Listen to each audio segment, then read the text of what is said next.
Monday. Thanks so much for joining us for Wake Up Charlotte to Go. I'm Carolyn Brook. And I'm Ben Thompson. Let's go ahead and get a check of the forecast for this Monday with Larry Sprinkle. Forecast to go. We'll be heading out today. I tell you what, these temperatures are going to stay in the mid and upper 40s. That's the high temperature today, about 48 degrees. We get towards late afternoon, a couple more showers. Not a complete washout today, but be aware there's a few showers in the forecast. Scan the skies, not a lot going on here.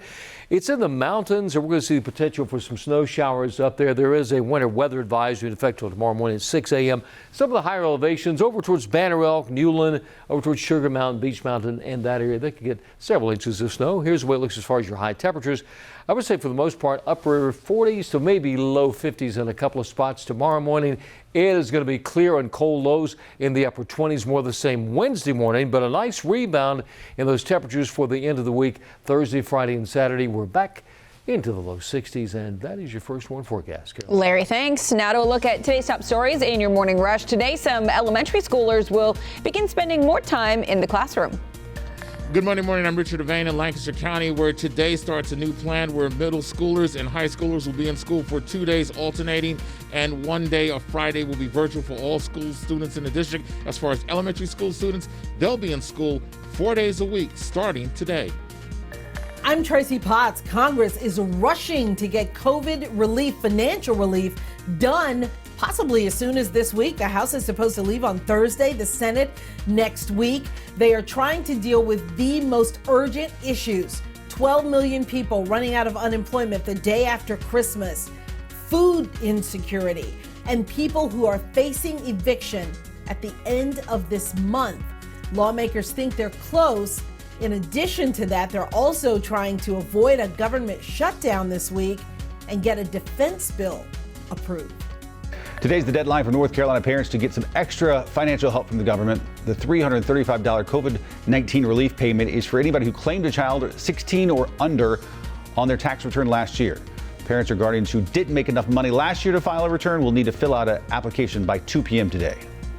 Today, the Common Market in South End will be closed again after an employee tested positive for COVID-19. The bar says that person who tested positive hasn't been in the Common Market since Wednesday, but they're making sure all staff does get tested. Rachel Lundberg standing by. Rachel, a Common Market joining a growing list of businesses in our area closing voluntarily because of COVID-19 cases. That's correct. So a lot of the announcements that we're seeing from other businesses are really similar to the one you just read about Common Market. So first we'll start with Town Brewing. So they announced on their Instagram page posting this, that they'll be closed for a few days after an employee did test positive for COVID-19.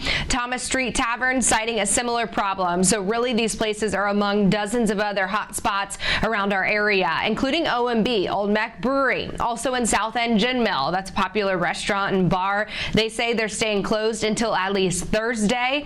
Then we've got Workman's Friend. They're now closed through Wednesday. All of this after a tweet from Governor Cooper saying that state leaders are thinking about now taking action once again. And even businesses that are open, they say that they're terrified with what's going on. Scared to death that, if there might be another shutdown. I know he hasn't announced it yet, but it's coming. We're going to lose indoor dining. And for me, in my business, we're closed because I don't have outdoor dining. So now the conversation on our show, on social media with all of you has been, do you think that the state should reinforce any restrictions? What do you think the plan should be to fight COVID-19 moving forward? A lot of people on my social media, guys, have been saying that the rules that we already have in place, they just need to be enforced. So let us know what you think. Leave a comment below. Rachel, thanks. Time now to connect the dots when we make the news make sense. We're all doing what we can to stay healthy right now, whether it's wearing a mask or social distancing, simply taking our vitamins. But experts found our immune system isn't the only aspect of our health we need to be worried about. Scientists just released new findings that the coronavirus pandemic is taking a toll on our waistlines. Let's connect the dots. This probably doesn't come as a surprise, but now researchers are confirming something we suspected. The pandemic is leading to some bad habits. A study found big changes in health behaviors, including less physical activity, more unhealthy eating, higher anxiety, and poor quality sleep. People already struggling with obesity were impacted the most. They reported higher levels of anxiety and weight gain. 27% of people not classified as obese also say they've gained weight. But it's not all bad news. 17% of people said they've actually lost weight during the pandemic. Those people reported using the pandemic to increase their physical activity levels and make healthy eating choices. They attribute it to cooking and baking more at home. And that is connecting the dots. Now to some stories to keep you and your family safe and sound today. Apparently, we've been hanging Christmas lights the wrong way our entire lives. What? Okay, so at least this new TikTok that's gone viral claims we should be hanging. If it's on TikTok. Well, then it's true. I mean, it's the gospel. Well, it has gone viral, Ben, so maybe now more people are going to do this because the claim is that you should use what this is calling the zigzag method to hang them vertically instead of wrapping them around the tree. So the woman in the video says zigzagging the lights on the front is much faster because then you also don't waste all those lights on the back, which is not going to be seen by anybody. So the question is, how do you hang your lights? Let us know. Use the hashtag WakeUpCLT. I will say this. I'm usually the one who hangs the lights on the tree. This year, I relinquished that duty. Yeah. Not a good idea because they're not as good. In your mind. No, I think in everyone's mind. You say it's an objective truth that you. Yes, because they're buried like deep in the tree. That's your secret. I want to be able to see them like glowing, you know? Wait, so you bury them in the tree or you don't bury them in the tree? You bury them, but you need a lot when you do that. Okay. Do you decorate the back of your tree? Oh, yes. Okay. The elves might be seeing it back there. You don't want to disappoint them. That's very true.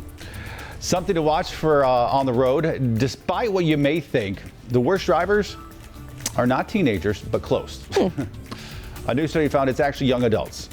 88% of drivers aged 19 to 24 say they've done at least one risky thing on the road in the past month. That includes texting, speeding, running red lights.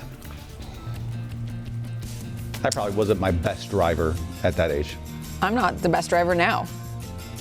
I know it though, so I try to focus a lot. Once you're armed with that information, you can go out into the world and be a more responsible driver. I try to make sure that I'm not around anybody because, let's face it, I've got issues. You're a danger on the road. To myself. All right, make sure you join us every single morning starting 4:30 a.m. on Wake Up Charlotte.